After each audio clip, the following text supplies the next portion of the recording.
ನಿಮ್ಮ ಟೀಮಲ್ಲೂ ವೈಮನಸ್ಸು ದ್ವೇಷ ಇದೆ ಅಂತ ಇಂದಿನ ಒಂದು ವಿಡಿಯೋದಲ್ಲಿ ಗೊತ್ತಾಗ್ತಿತ್ತು. ನೀವೇ ಒಂದು ವಿಡಿಯೋ ಮಾಡಿ ಹಾಕಿದ್ರೆ ಸಪೋರ್ಟಿಗೆ ಯಾರು ಬರ್ತಾ ಇಲ್ಲ, ಈ ತರದ್ದು ಒಂದು ಕಂಟೆಂಟ್ ಬಿಟ್ಟಿದ್ರಿ. ಇವಾಗೆಲ್ಲ ಸರಿಯಾಗಿದ್ಯಾ? ಮನಸ್ಥಿತಿ ಪರಿಸ್ಥಿತಿ ಎಲ್ಲ ಚೆನ್ನಾಗಿದ್ಯಾ? ಎಲ್ಲ ಸರಿಯಾಗಿದೆ ಮೇಡಮ್.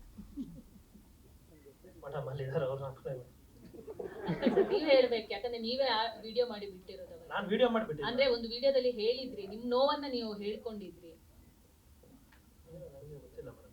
ಇಲ್ಲ ಆ ತರ ಏನಿಲ್ಲ ಮೇಡಮ್, ಎಲ್ಲಾರು ಅಟ್ ಎಂಡ್ ಬಂದಿದ್ದಾರೆ. ಸೊ ಹಿಂಗೆ ಪ್ರಮೋಷನ್ಸ್ ಬಂದ್ರೆ ಹಿಂಗೆ ಚೆನ್ನಾಗಿರುತ್ತೆ ಹೀರೋ.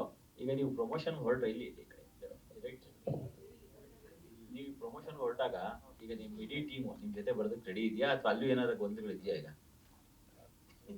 ಈಗ ಒಂದ್ಸರಿ ಎಂಟೈರ್ ಕರ್ನಾಟಕ ಓಡಾಡ್ತೀನಿ ಅಂತ ಹೇಳ್ತೀರಿ, ಸೊ ಅದಕ್ಕೇನು ಪ್ಲಾನ್ ಔಟ್ ಹೇಗಾಗಿದೆ, ಅವ್ರೆಲ್ಲ ಯಾವ ರೀತಿ ಇದಾರೆ ಅಂತ? ಯಾಕಂದ್ರೆ ಅಲ್ಲಿ ಅಲ್ಟಿಮೇಟ್ ನಿರ್ಮಾಪಕರು ಸೇಫ್ ಆಗ್ಬೇಕು, ಅವ್ರಿಗೆ ಅನುಕೂಲ ಆಗಬೇಕಾದ್ರೆ ನೀವೆಲ್ಲ ಶ್ರಮ ವಹಿಸ್ಲೇಬೇಕು. ಈಗ ಆ ಪ್ಲಾನ್ ಔಟ್ ಹೇಗಿದೆ ಸರ್? ಇವಾಗ ನಾನು ಹೋಗಕ್ ರೆಡಿ ಇದ್ದೀನಿ, ನಾನು ರೋಡ್ ಗಿಳಿಯಕ್ಕೆ ರೆಡಿ ಇದ್ದೀನಿ. ಪಾಪ ನನ್ನ ಜೊತೆ ನಮ್ಮ ಯುಕ್ತ ಬಂದಿದ್ದಾರೆ ಎಲ್ಲಾ ಕಡೆ. ಆಮೇಲೆ ನಮ್ಮ ಲೇಖ ಅವ್ರು ಬಂದಿಲ್ಲ ಅಂತ ಅವ್ರ ಮೇಲೆ ನನ್ ಕೋಪ ಇಲ್ಲ ಅಂತ. ಪಾಪ ಅವ್ರು ಈಗ ಮದ್ವೆ ಆಗಿದ್ದಾರೆ, ಅವ್ರ ಕೈಲಿ ಎಷ್ಟಾಗುತ್ತೋ ಅಷ್ಟು ಬಂದಿದ್ದಾರೆ. ಇನ್ನು ಮುಂದೆನೂ ಎಲ್ಲಾದ್ರಲ್ಲೂ ಅವ್ರ ಕೈಲಿ ಎಷ್ಟಾಗುತ್ತೋ ಅಷ್ಟು ಬರ್ಲಿ ಅಂತ ಕೇಳ್ಕೊತೀನಿ. ಅಂಡ್ ನಮ್ ಸುದೀಪ್ ಸರ್ ಅಂತೂ ನನಗೆ ಆಸ್ ಅ ಬ್ರದರ್ ಯಾವಾಗ್ಲೂ ಜೊತೆಗಿರ್ತಾರೆ. ಅವ್ರಿಗೆ RD ಕಾರ್ಡ್ ಸಿಕ್ಕಿದ್ಮೇಲೆ ಬರ್ತಾರೆ. ಹೌದಾ ಸರ್? ನಿಮ್ ಸಬ್ಜೆಕ್ಟ್ ಈ ತರದ್ನ ಮಾಡೋದಕ್ಕೆ ಕಾರಣ ಏನು ಸರ್? ನಾನು ನನ್ನ ಸ್ಕೂಲ್ ಡೇಸ್ ಕಾಲೇಜ್ ಡೇಸ್ ಅಲ್ಲಿ ಇದ್ದಾಗ ಆ ಪ್ಯಾಟರ್ನ್ ಆಫ್ ಸಿನಿಮಾ ಬರ್ತಾ ಇತ್ತು ಸರ್. ಈಗ ಫಾರ್ ಎಕ್ಸಾಂಪಲ್ ಒಂದು 2-3 years ಇಂದ ನೋಡಿದ್ರೆ ಹೀರೋ, ಫೈಟು, ಸಾಂಗು, ಅದೇ ರೂಟೀನ್ ಲವ್ ಸ್ಟೋರಿ.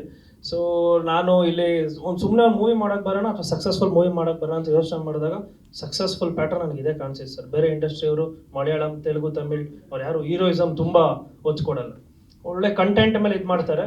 ಸೊ ಹಾಗಾಗಿ ನಾನು ಕಂಪ್ಲೀಟ್ಲಿ ಈ ಮೊಗ್ಗಿನ ಮನಸ್ಸೆಲ್ಲ ಬಂತಲ್ಲ ಆ ಪ್ಯಾಟರ್ನ್ ಅಲ್ಲಿ ಈ ಸಿನಿಮಾನ ಮಾಡಿದ್ದೀನಿ. ಹಂಗಂತ ಇಲ್ಲಿ ಯಾರು ಒಬ್ರು ದೊಡ್ಡವರು ಚಿಕ್ಕವರು ಅಂತಲ್ಲ, ಎಲ್ಲರ ಪಾತ್ರ ಅಷ್ಟೇ ಈಕ್ವಲ್ ಆಗಿದೆ.